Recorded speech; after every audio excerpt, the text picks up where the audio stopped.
Então vamos lá, vamos falar de linfomas T, que basicamente é o que cai mais, né, na nossa vida real e na prova de especialista, porque realmente linfomas B de bola são bastante raros, como primários de pele. Então acaba que eu não abordo nessa nossa primeira conversa. Então sempre tem que ter aquela introdução, né, para a gente entender como é que começa. Então os linfomas, obviamente, são neoplasias compostas por linfócitos T, linfócitos atípicos.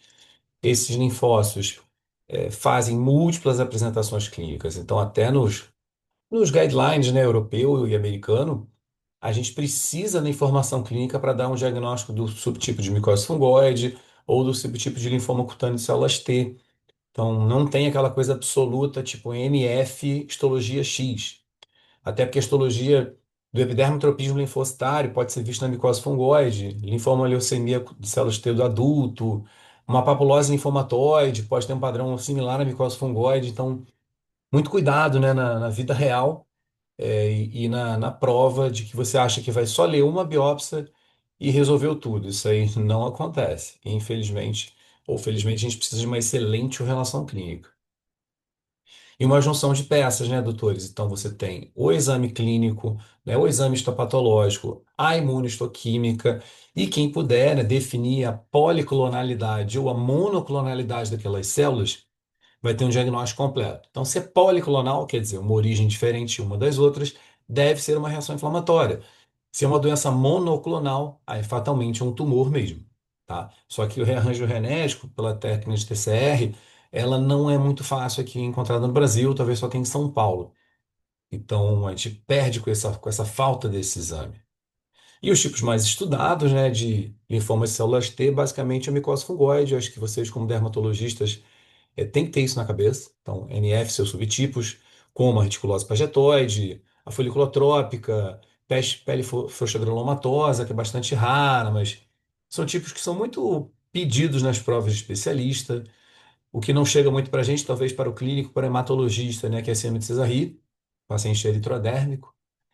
A gente vê de vez em quando, né, doenças CD30 positivas, então esses linfócitos, né, CD30 positivos do tipo papulose linfomatoide e linfoma anaplásico de grandes células. São eminentemente as duas entidades que a gente vai lembrar hoje. E o linfoma de células T, que faz um padrão tipo paniculite da perna.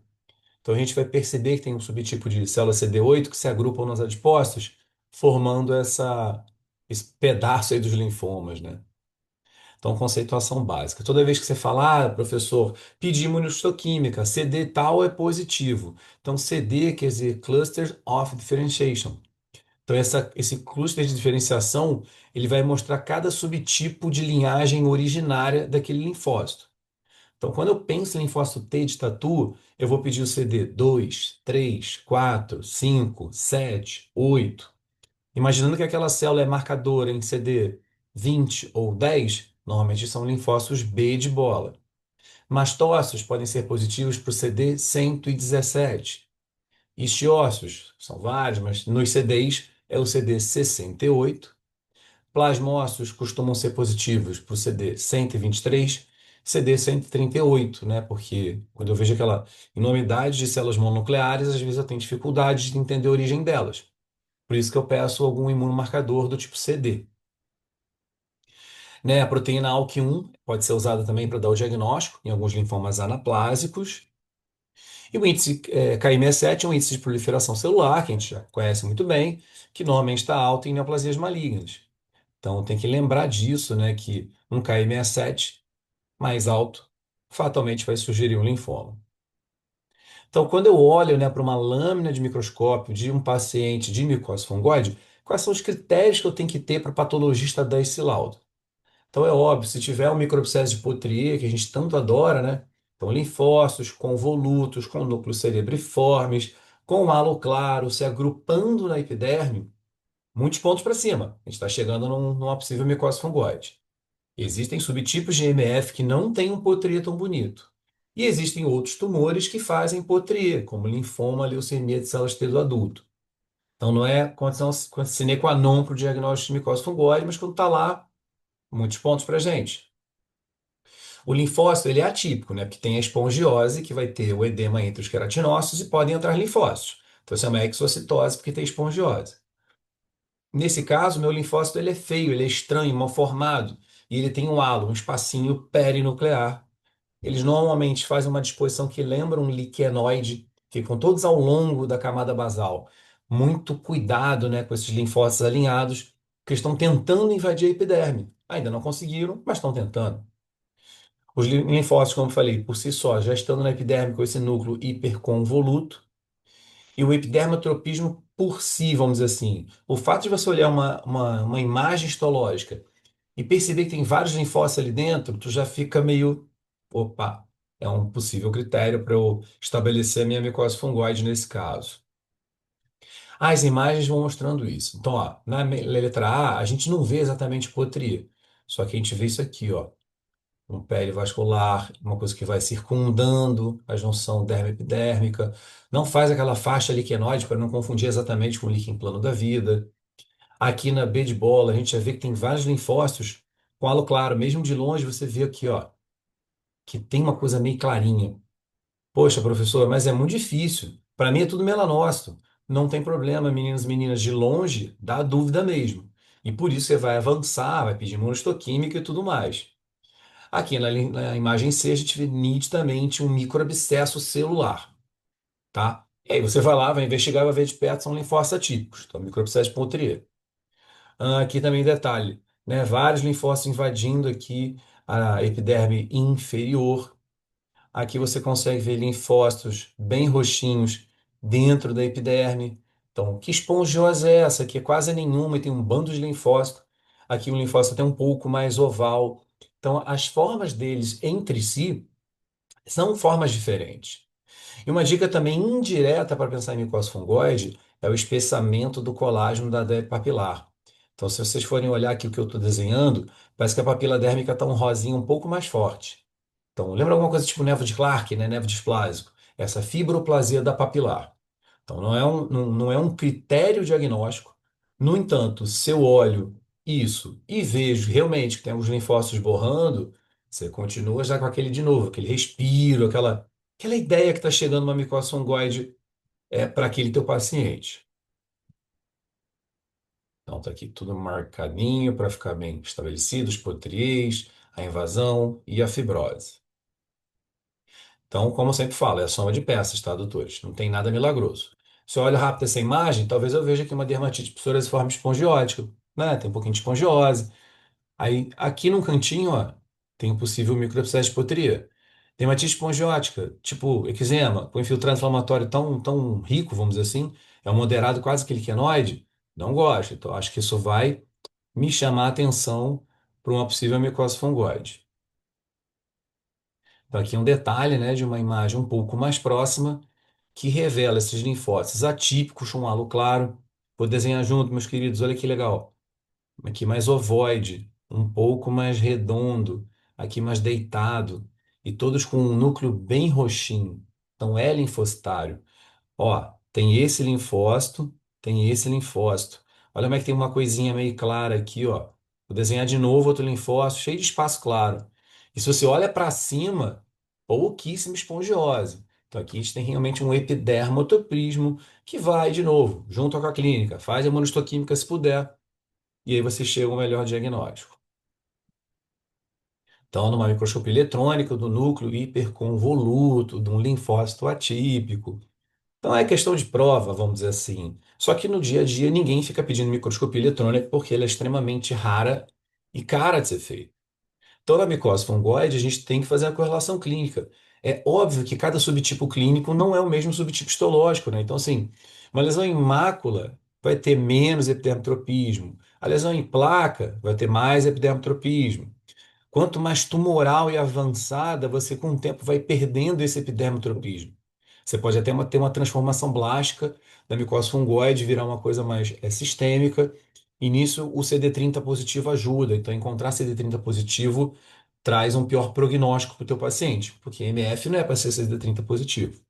Então tá cá, aquelas famosas placas, eritematoacobreadas com padrão apergaminhado, troncos de pacientes de pele clara pelos seus 40 a 60 anos. Então vai evoluindo. Uma biópsia numa região dessas aqui, com certeza vai dar um diagnóstico muito mais tranquilo do que na foto anterior. Então aí você pode ter parapsoríase, eczema crônico, dermatite crônica de interface com linfócitos atípicos, surgir imuno. Então, também tem essa ideia, né? A micose fungoide no início vai dar muito trabalho para o patologista, tá? Vocês também perguntam, muita gente pergunta, professor, eu tenho que fazer 3 biópsias? Então, depende muito, né? Eu acho que 3 biópsias é quando eu tenho um paciente eritrodérmico de cara. Porque a eritrodermia é um diagnóstico difícil na patologia e a MF está incluída nisso. Então, se é difícil, colhe mais amostra. Agora, você está com essa paciente aqui, esse, sabe? Tem uma placa bem estabelecida, com bordas elevadas. Não acho que a gente precise fazer mais que uma biópsia. Eu acho que sempre tem que ter uma excelente interação do clínico dermatologista para o dermatopatologista. Então não bota assim, lesão de pele, biopsia uma placa, MF. Não, você não contou a história do paciente. Você tem que me dizer que ele é um paciente de tantos anos, que evolui há tanto tempo, com lesões assim, assim, assado. As lesões agora estão assim, assim, assado. Então, assim, eu preciso entender a história, porque eu estou avaliando um ser humano. Senão seria milagre. Então, por exemplo, você fala assim, lesões tumorais de pele, mas o que que você biopsiou? Quem é esse paciente, sabe? Então, assim, né, depende muito. Ó, perguntaram aqui, qual o melhor local da biópsia? Sempre biopsiar a pele doente, nunca fazer comparativo, né? Eu não quero saber de hipocromia ou hipercromia. Então, é claro, tenta, num caso que tem assim, mácula e pápula, aí faz uma de uma mácula bem no centro, outra de uma pápula. E aí explica, paciente tem múltiplas lesões, estou fazendo de ambas as lesões. Deixa eu só voltar aqui. Por exemplo, lesões discretas, como a gente estava vendo aqui. Aqui é fácil, né? Sempre assim, a placa para dentro, não tem por que pegar para fora. Aqui também, placa para dentro. Talvez eu não pegasse tão na borda, que a borda parece meio evanescente, meio pálida. Faria bem na placa mesmo, tá? Então, assim, pegue a doença substanciosa, o que é gordinho, entumecido, para que você tenha diagnóstico. E óbvio, você conversa com o teu paciente, ó, não tenho certeza que o senhor tem, essas lesões aqui me trazem dúvidas, vou colher mais de uma amostra.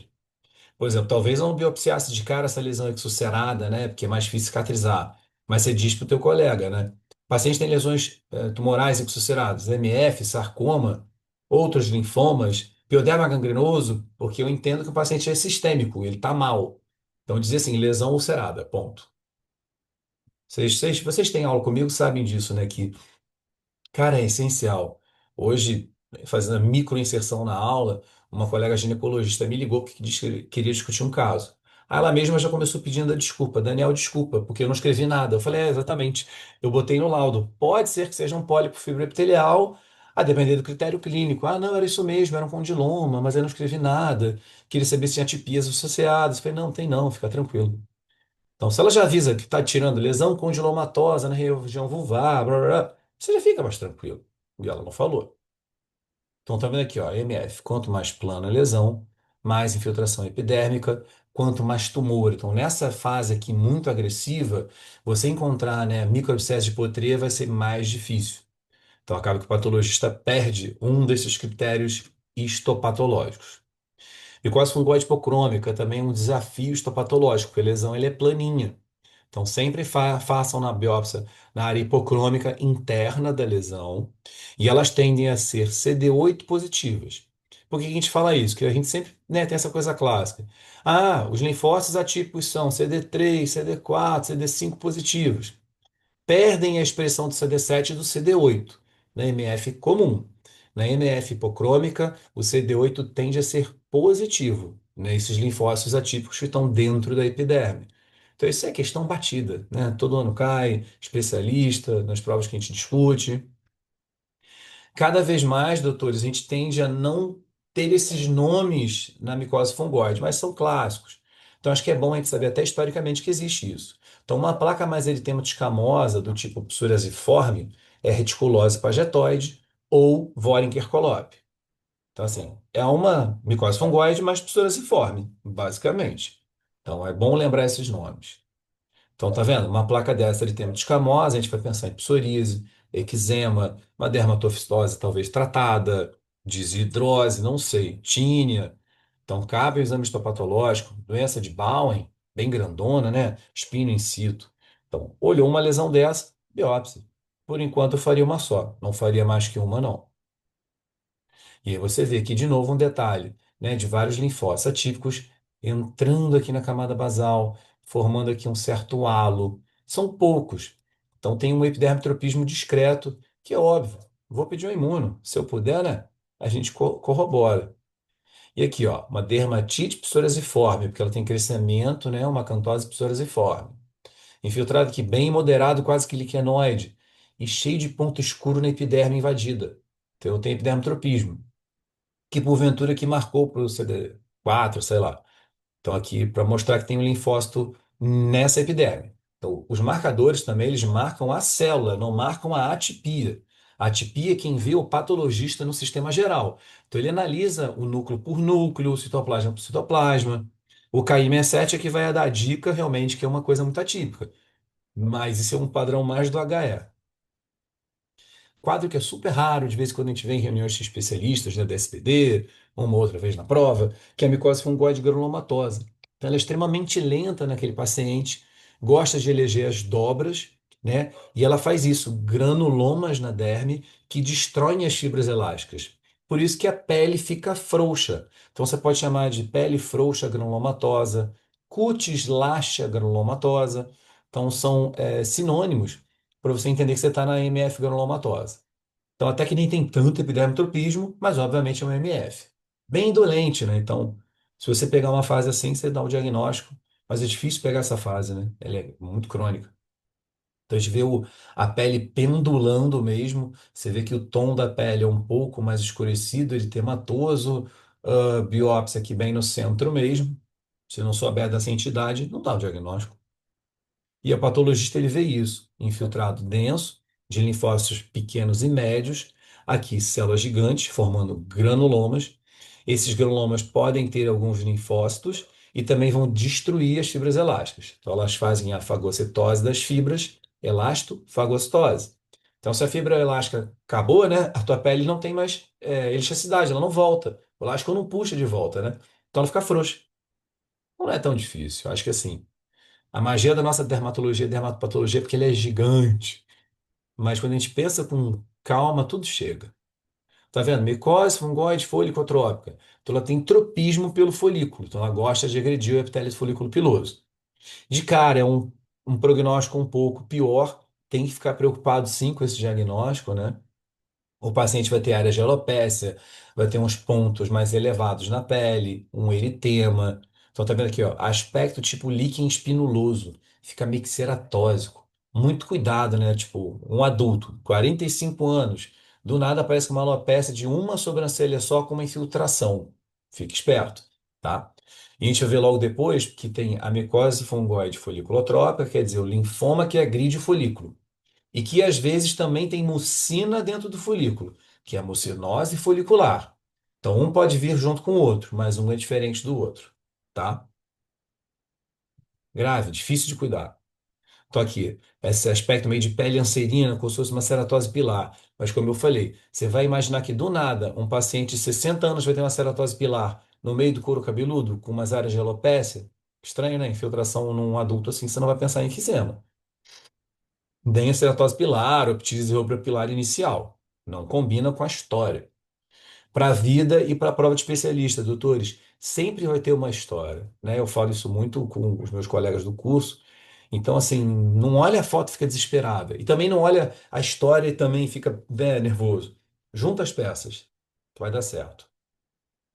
Então, na primeira imagem, a gente percebe também que nessa micose fungoide, realmente ela tende a eleger muito mais os folículos do que o espaço entre os folículos. A epiderme fica meio que preservada.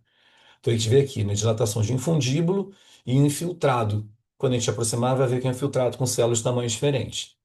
Então, são linfócitos pequenos e médios. Então, os mais roxinhos são os pequenos. Aqui tem linfócito médio, tamanho médio com nucleolo, tá? E esses linfócitos borram esse epitélio do folículo piloso. Então, isso tem que ter imunistoquímica para comprovar e a boa correlação clínica. Um detalhe aqui de um infiltrado difuso com linfócitos pequenos e médios. Então, aqui, ó, os pequenininhos são esses mais roxos e aqui linfócitos médios. Então, é claro que a imunistoquímica precisa ser feita para eu ver que isso aí é tudo CD3, CD4, né? Senão você pode até chamar de estiócito, vai ficar na dúvida, não tem problema algum.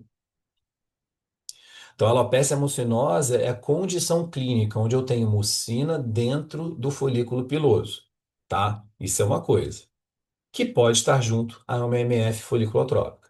Então perceba que o epitélio do folículo piloso ele está grandão, tem edema, tem espaço claro.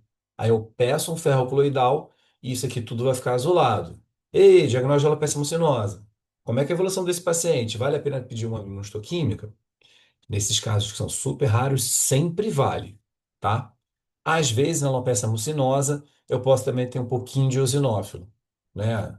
Para ajudar no teu diagnóstico sindrômico. Então, aqui, ó, a presença de eosinófilos é comum nesses casos de alopecia mucinosa, que nos deixa um pouco mais tranquilos. Como eu comentei, né, não chega para gente. Então, doença sistêmica, vai acometer linfonodo, sistema hematopoético, e clinicamente o paciente fica todo eritematoso, pouca escama, mas a região palmo-plantar tem hiperceratose. O diagnóstico é bastante difícil, e, em geral não tem muito micropsilose. Percebam que a gente tem nessa imagem uma acantose psoriasiforme, infiltrado moderado na derme com alguns linfócitos um pouco maiores, e que aqui, ó, deram uma leve agrupadinha. Vai dar dúvida, epidermotropismo, espongiose, olha para a lateral e é claro que só tem uma imagem. Então, por exemplo, se você tem uma prova eritematosa, vocês vão pensar, pô, eczema psoríase. Aí ele coloca essa imagem aqui. Ah, professor, tem uma coisa psoriasiforme, beleza. Mas ele mostra isso aqui, ó, células bem azuladas entrando na epiderme. Já pega a maldade, que pode ser síndrome de Cesarri. Então, olha aqui. Acantose psoriasiforme. Ótimo. E é bom te lembrar que psoriasiforme não quer dizer só psoríase, é que lembra psoríase. A psoríase cheio de linfócito atípico, com halo, você vê que faz uma bolota aqui e depois para cá, quase não tem espongiose.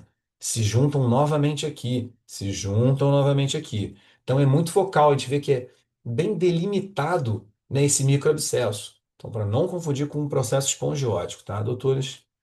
Olhem aqui para baixo também, ó, os linfócitos com halo aqui. E tudo isso vai ser iluminado, né, na imunohistoquímica. Vai estar CD4 tudo marrom, CD7 espero que esteja sem pigmentação, CD8 também, que aí tu corrobora o teu diagnóstico. Então tá aí, ó, lindo microabscesso de potria. Então, como eu bem falei, quanto mais plana essa lesão, ela tem pouco infiltrado dérmico, né? Uma MF inicial tem pouca coisa. Vai ter os microabscessos de Potrier, mas não infiltra muito. E aí, como a gente comentou, né? Biópsias múltiplas e temporais, claro que é tudo arbitrário, né? Por que é de 3 em 3 meses? De repente, para aquela pessoa, ela pode piorar a cada 2 meses, 9 meses, não sei.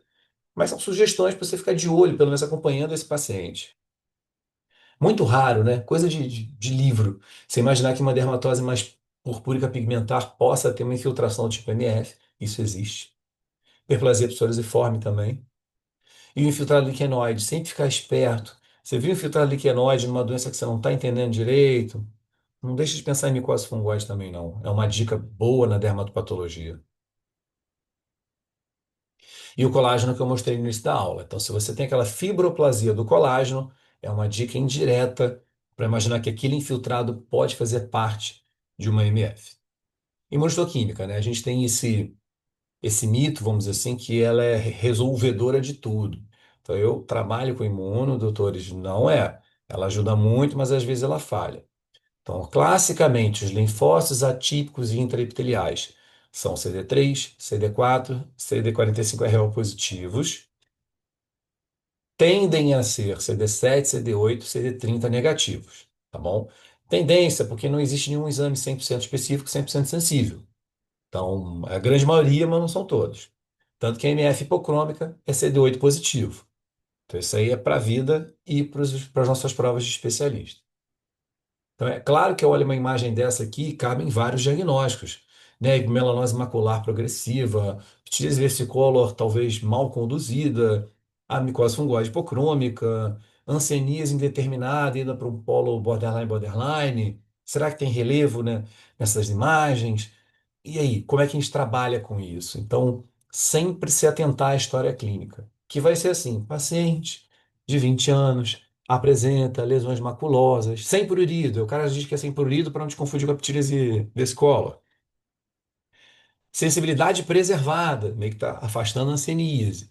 E que levemente ele está evoluindo com um pouquinho menos de pelo, vai dar uma dica de alguma alteração ali.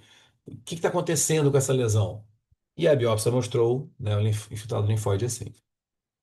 Então, olha isso aqui. Não dá para dar um diagnóstico se você não conhecer. A gente vê uma epiderme até retificada, cheia de linfócitos atípicos e aqui um extravasamento de sangue. Então, né, é um padrão de dermatose purpúrica pigmentar clássico. Mas a gente vai colocar também, vai ter linfócitos CD7 e CD8 negativos, tá? Os linfócitos estão aí, mas eles marcam negativamente para esses dois marcadores que eu comentei. Ah, desculpa. Olha aqui a hemácia. Linda, linda. Uma foto dessa, você olha rápido, ptílise rosa, mas pô, ptílise rosa com tanto dermotropismo, tá fora. Seringotrópica também é um outro subtipo muito raro que também vai ter pior prognóstico.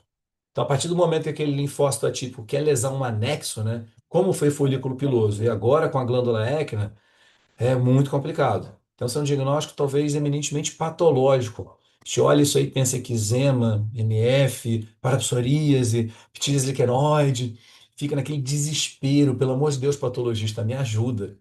Então, ó, infiltrado que focalmente borra a epiderme, faz uma coisa superficial média profunda. Percebam que é um epitélio ductal, lembra até aquele girino, né, do seringoma, mas não tem a palidez interna, não tem o ducto dilatado. E eu vejo isso aqui, ó, células roxinhas entrando nesse epitélio écrino. Então, o colega tem que ter esse conhecimento para não perder um diagnóstico, chamar isso aí de espongiose, sei lá. Mas não tem espongiose, né? Infiltração pura. Então, MF seringotrópica, aquela que tem tropismo pelas glândulas. As doenças linfoproliferativas CD30 positivo, graças a Deus, são raras. E a gente tem dois padrões. Então, as histórias que vão ser contadas na clínica e para os nossos preparos de prova são sempre assim: jovem, lesões que vêm em surtos, vai e volta, vários momentos, né? A lesão é pleomórfica, pápula, vesícula, crosta e ulceração. Isso é a papulose linfomatoide. Idoso, lesão única, nodular, que é muito lenta. Linfoma anaplásico de grandes células CD30. Então, um é um jovem com múltiplas lesões que vêm e vão, e o outro é um idoso com uma lesão única. Então, tem que saber disso. Porque a histologia pode ser muito parecida, tá?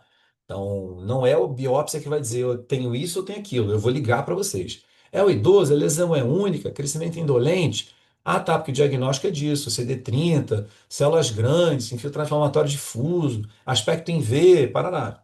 Esse é um.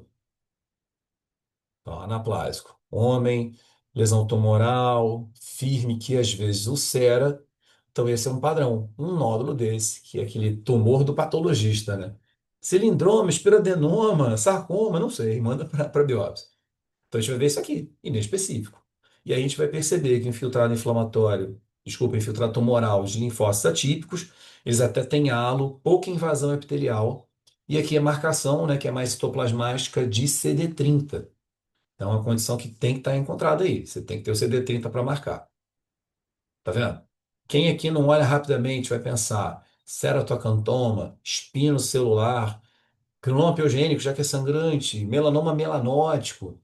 Então, acho também que a gente, apesar de ser mais focado em dermatopatologia, a dermatopatologia ela não vive sem o clínico e vice-versa. Então, eu acho que eu e vocês temos que olhar para uma imagem e já fazer assim um checklist, né? Ver a pele, ver a cor, ver fotocinescência, ver a localização. Então, eu já tenho esse pacotinho. E aí, eu já começo a pensar em algumas coisas. Aí eu venho para a histologia. Na primeira impressão, a epiderme preservada. E percebam, meninos, que eu tenho uma coisa assim muito monomórfica. Tá? A minha derme ela está tomada por uma inflamação, infiltração monomórfica e também a cor ajuda, é azulada. Então, se é azulada, são células mononucleares, ou linfócito, ou plasmócito, ou mastócito. Peguem esse conceito. Se fosse uma cor muito rosada, deve ser granuloma, e a gente vai para lá. Então, aqui eu tenho infiltrado inflamatório superficial e profundo, diria até difuso, de células azuladas. A gente aproxima, e, na verdade, eram células linfóides atípicas, com núcleos grandes e que são CD30 positivo. Então, talvez na primeira impressão a gente não veja muito detalhe aqui. Mas olha, aqui o núcleo do linfócito. Ah, essa canetinha ela apaga, ela é legal, ó. Ó, pintei dois nucleolos. Então, o linfócito com nucleolo está ativado, está movimentado, ó. Dois nucleolos. Aqui, um, dois. Então, a gente está vendo linfócitos com ativação, linfócitos de tamanhos diferentes. Olha isso aqui e olha isso aqui. Então, nitidamente, a gente tem diferença de tamanho entre essas células.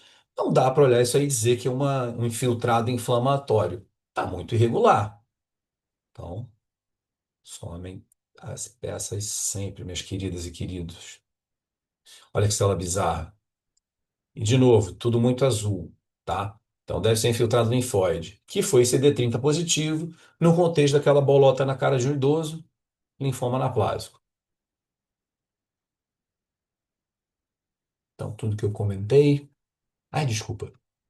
Deixar mais um tempo aqui para a gente fixar e memorizar.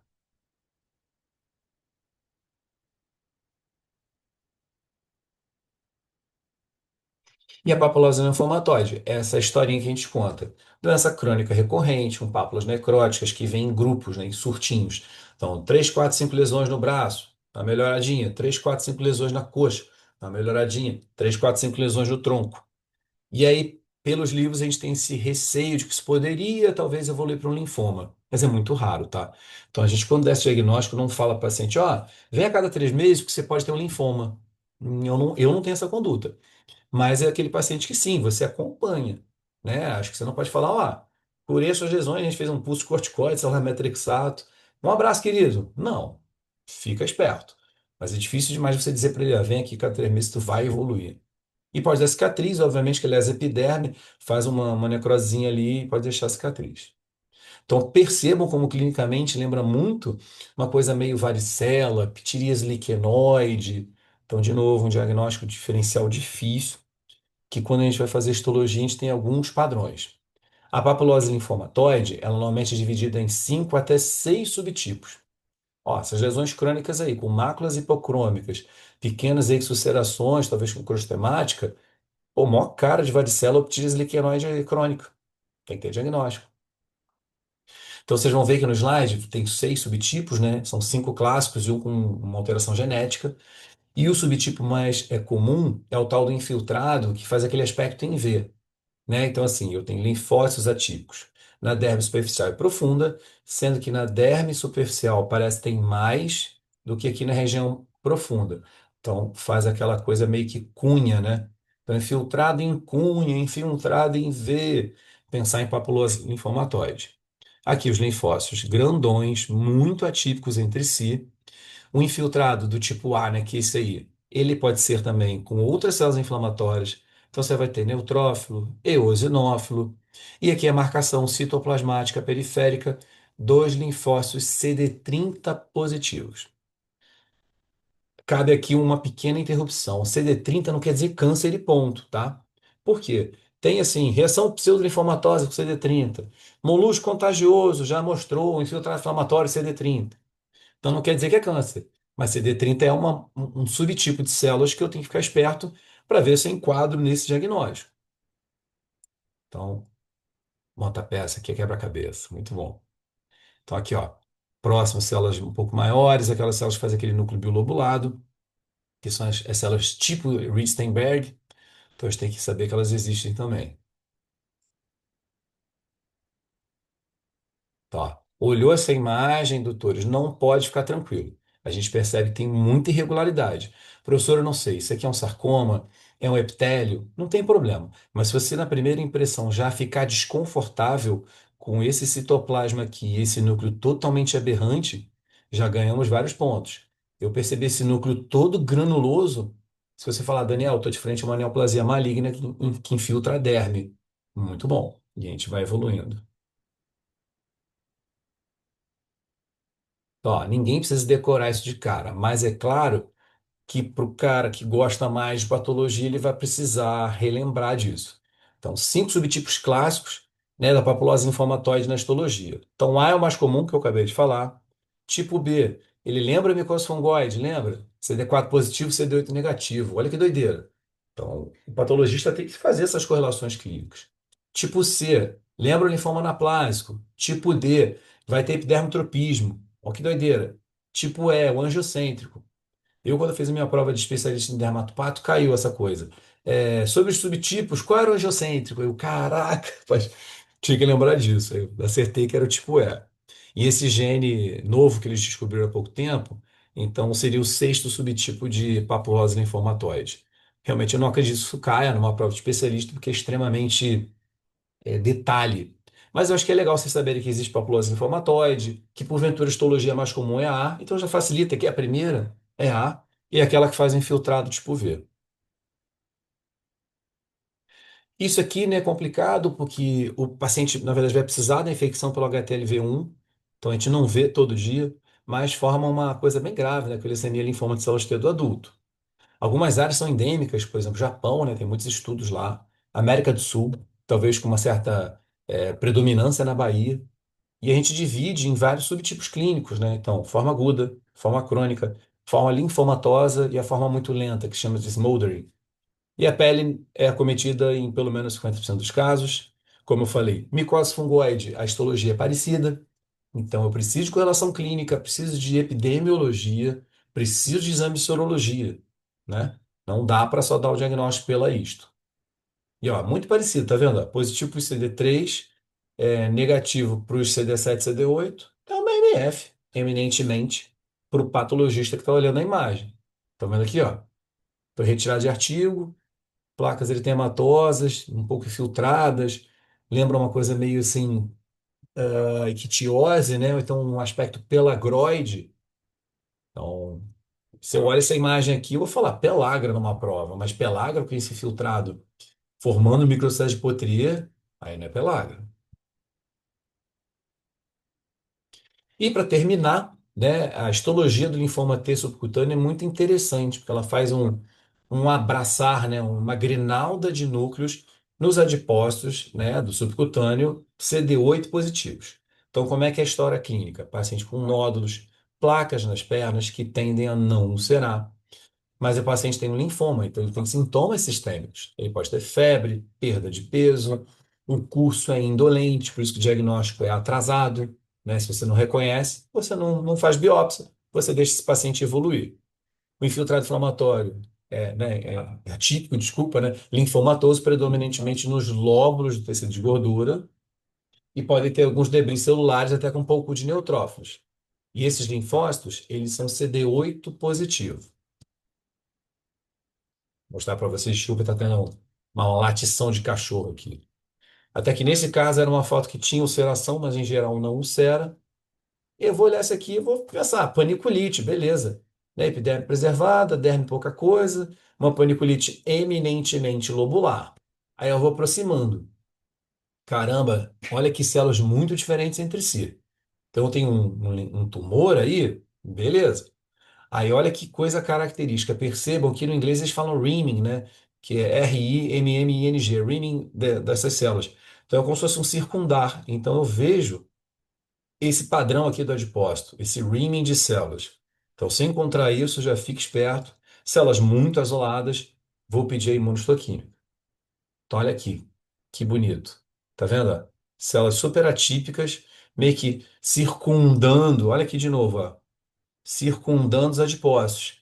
Dica bastante importante para pensar em linfoma de T, né, da perna, né? Aí vamos para a imunohistoquímica, obviamente. Ó, então, muito cuidado. Paniculite lobular, beleza, muito, muito grande, muito azulada.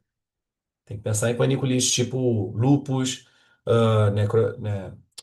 pancreática da. Eita, ferro! Paniculite pancreática, ou necrose enzimática de algumas amilases e lipases. E ó, que lindo de novo. Então, acho que essas imagens, caso caiam na prova de especialista, né? Olha aqui, as células fazendo toda essa grinaldinha aqui no adipócito. De novo, tem uns debris neutrófilos também. E quando eu marquei para o CD8, ó, aqui o marrom é o que é o positivo. Então, eu tenho células CD8 circundando a periferia desses adipócitos. Acho que tem mais uma imagem aqui, isto. Então, tá vendo? Circunda o citoplasma de CD8 desses linfócitos atípicos. É com isso a gente mata esse tema aí dos linfomas principais, os linfomas T, né? Que são os principais. Então, eu espero que, apesar de ser um tema denso e intenso, que vocês tenham aproveitado